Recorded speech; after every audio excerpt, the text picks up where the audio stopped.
Hi, it's me. That guy on the internet that says a lot of things about Muse. No, there are a lot of us, but I do this quite frequently. And it is now June 20th, 2025, and somehow we get a new Muse song just because Foo Fighters pulled out of some festivals.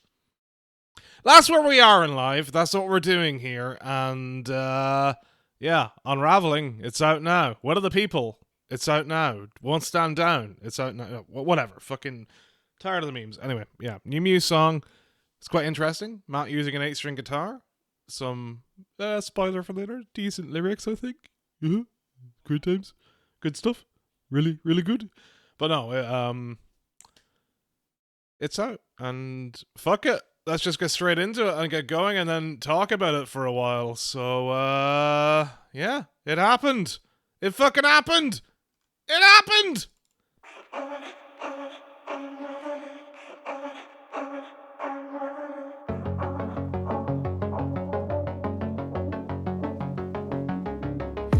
An insect trapped in amber, I'm a fading pulse. The ecstasy was false.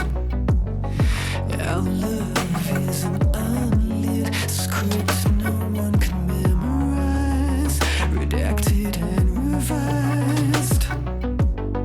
I'll let this surge in, and I will try to play alone. An insect trapped in amber, I'm a static hum, no longer happy dumb.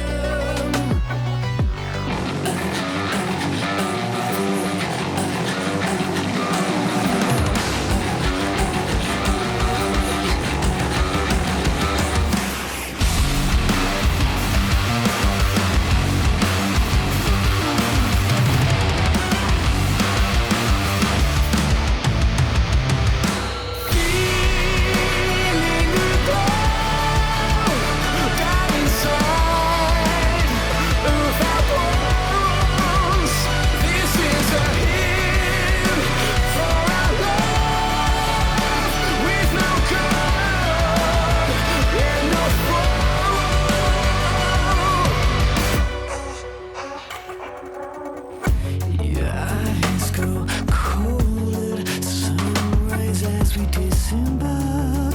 You left me in the dark. An insect trapped in amber, I'm a fading high. Our heaven is a lie.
It's great. It's 10 out of 10. It's very good. It's maybe not 10 out of 10. Maybe I'll think about it. But fuck. So it's been a long week. It's been a long week since they first played that at Finland, and it's been like a long month since they first started teasing new music. That somehow ended up happening at the same time as the new Jurassic World trailer. So it was very weird with Muse doing like an Insect and Amber line at the exact same time as that dropped. That was crazy, but completely coincidental, I guess. Probably, maybe, who the fuck knows? But it happened, and yeah, I mean, like, what the expectation was going to be, it was great. It was going to be like pretty fucking heavy because what they first released the opening synth bit that is used in the live stuff, which is just the synth that goes through the verses, which is pretty neat. But I kind of wish that was in the actual song. Whether they put that on the album version, we'll see. It would be nice. I would like that extended version, please. Just that extra 30 seconds of arpeggiated bullshit at the beginning would be very nice. But you know.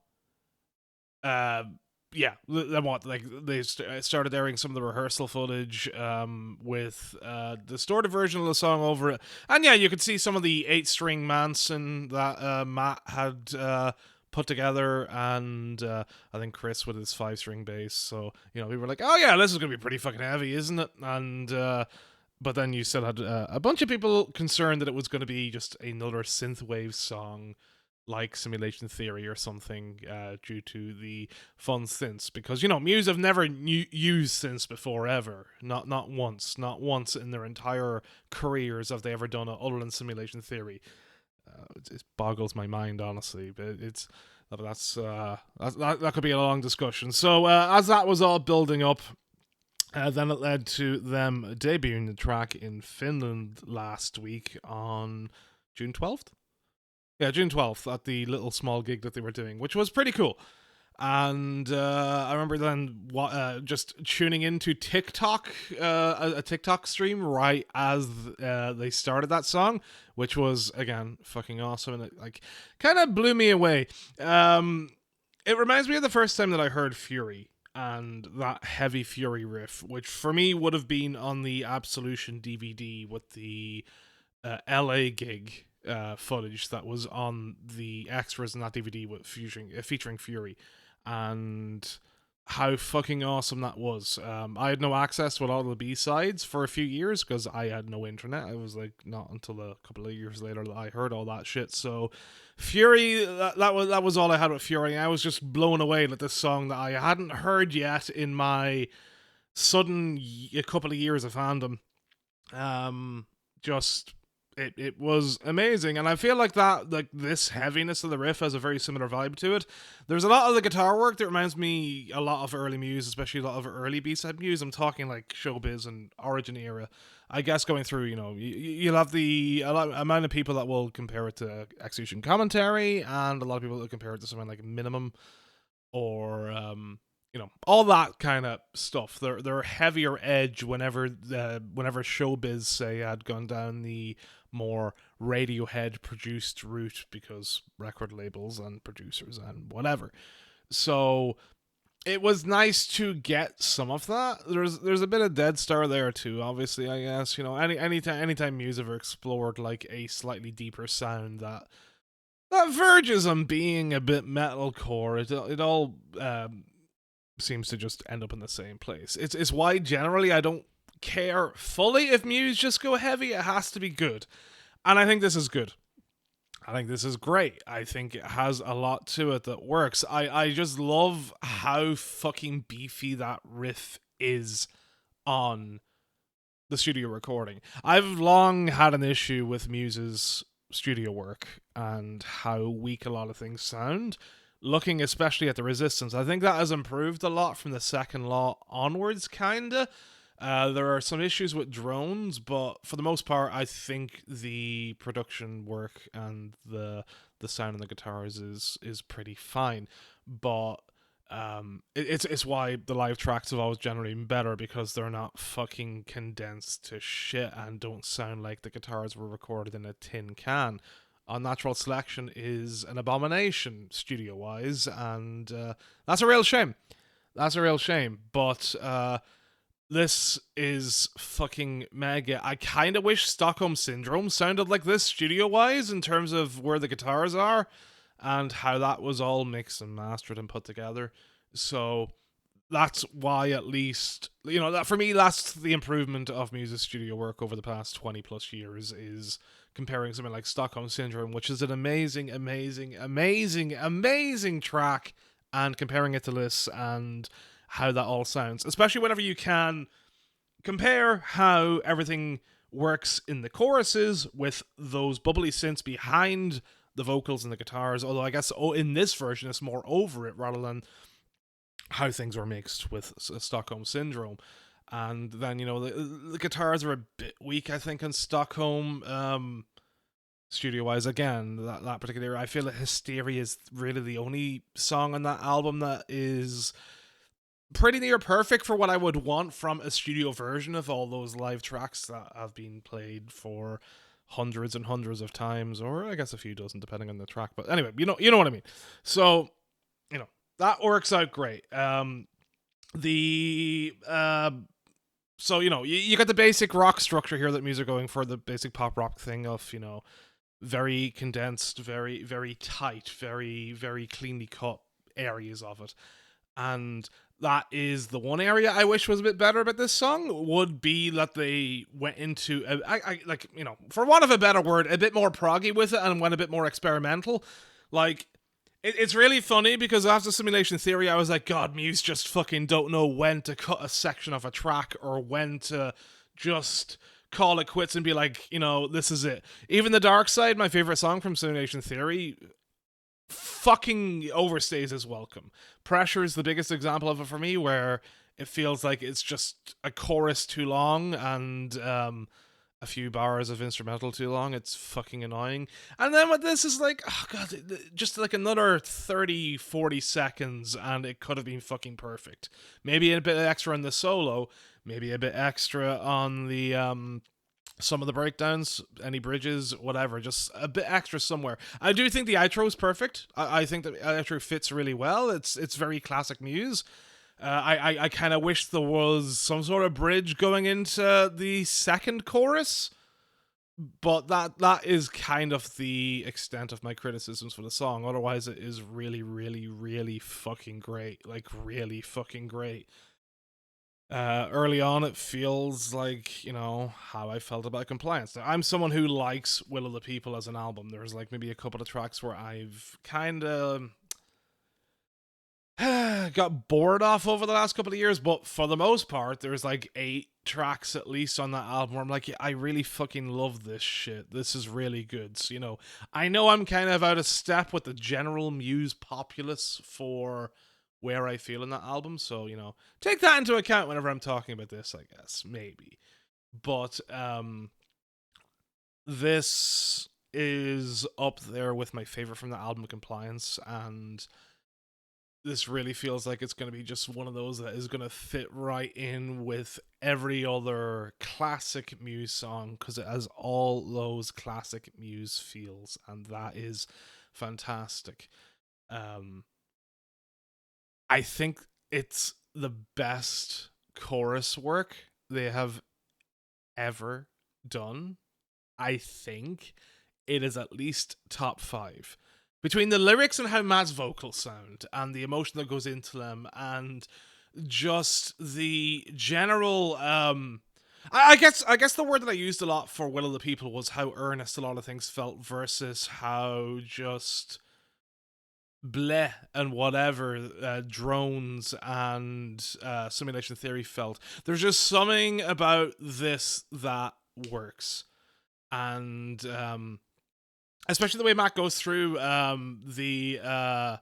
the glow, bones, and love, the way that sounds, the way Matt sounds, and then the harmonies coming in from This Is a Hymn, fucking fantastic, both on the live version and the studio version. It's really, really top-notch stuff.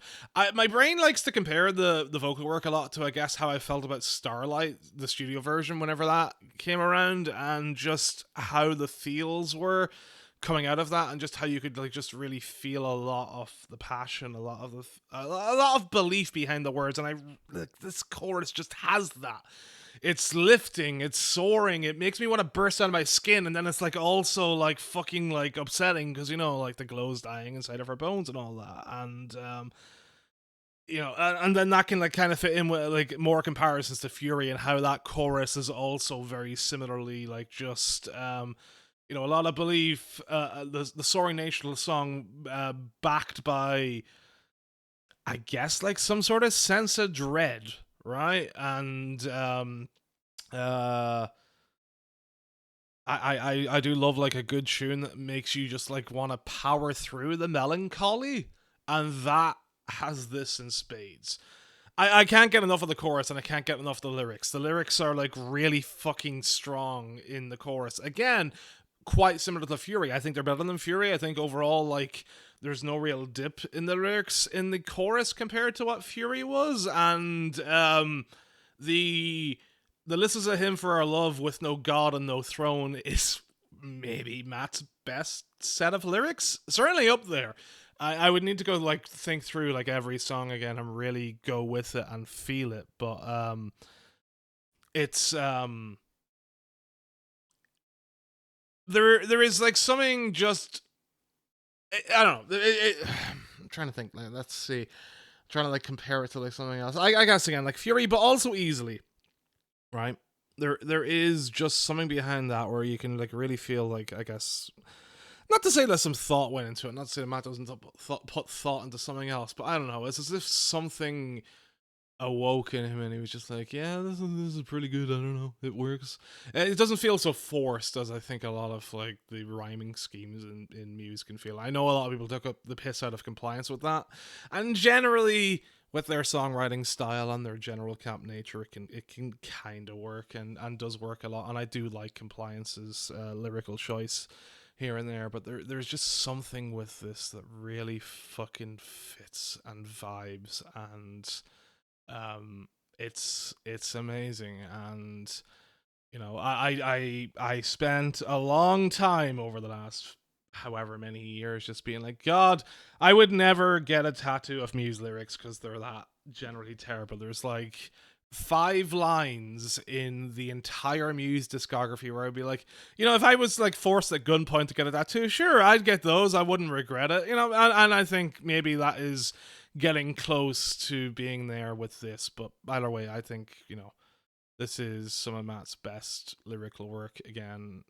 for the most part. There's a couple of lines in here where I'm just like, I don't know, mate. I don't have so much of a problem with the "no longer happy dumb" line. Like, as a lot of people do. I feel like we're getting back into the amount of people that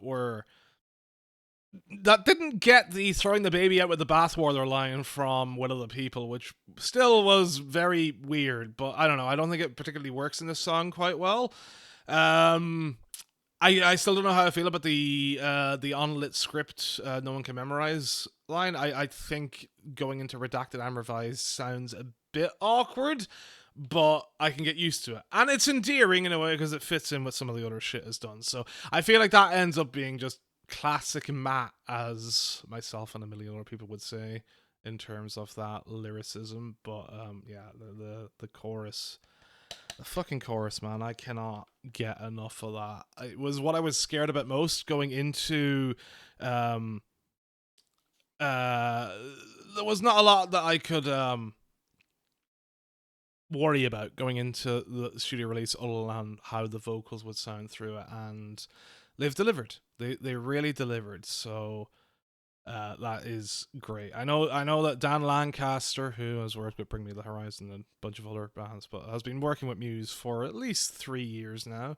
Matt said like 6 years on Radio 1 yesterday, so I don't know if Dan was doing some behind the scenes stuff with the band a bunch of years ago, but we were there. A bunch of us were there for Dan's first gig whenever Morgan announced that he was leaving a few hours before the show at Hammersmith in 2022. And It's amazing the difference that a guy can make to the band coming in from the outside and doing some stuff with them. And I know he's credited as doing as being a composer in the song and a writer in the song and all that. So that is interesting. I kind of wish I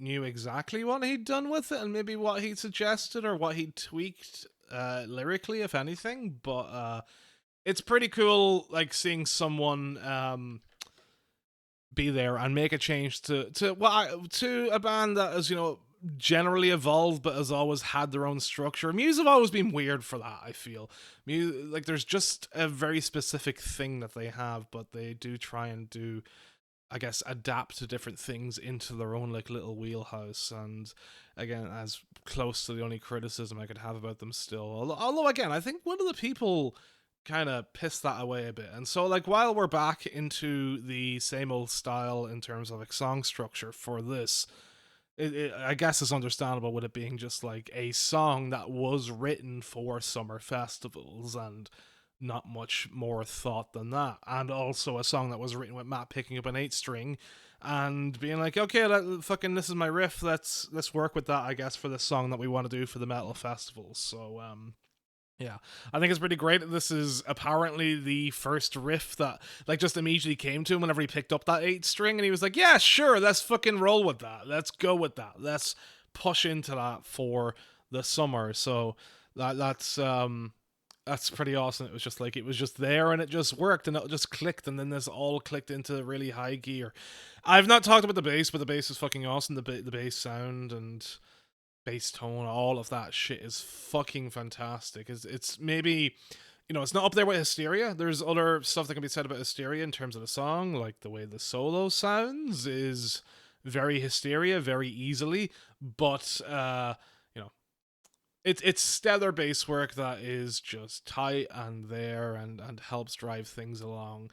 I do it, in the ideal world of talking about music stuff, I do wish it was more bass led, like some of the better stuff. I feel like I think the vast majority of the Muse songs that I like are bass led, and I wish this was more there as well. But this is whatever. It's got a great riff to it, so that's fine. I hope we do get like a good few of proper bass led songs with really great tones in the full album or EPs or whatever they decide to do next for next year.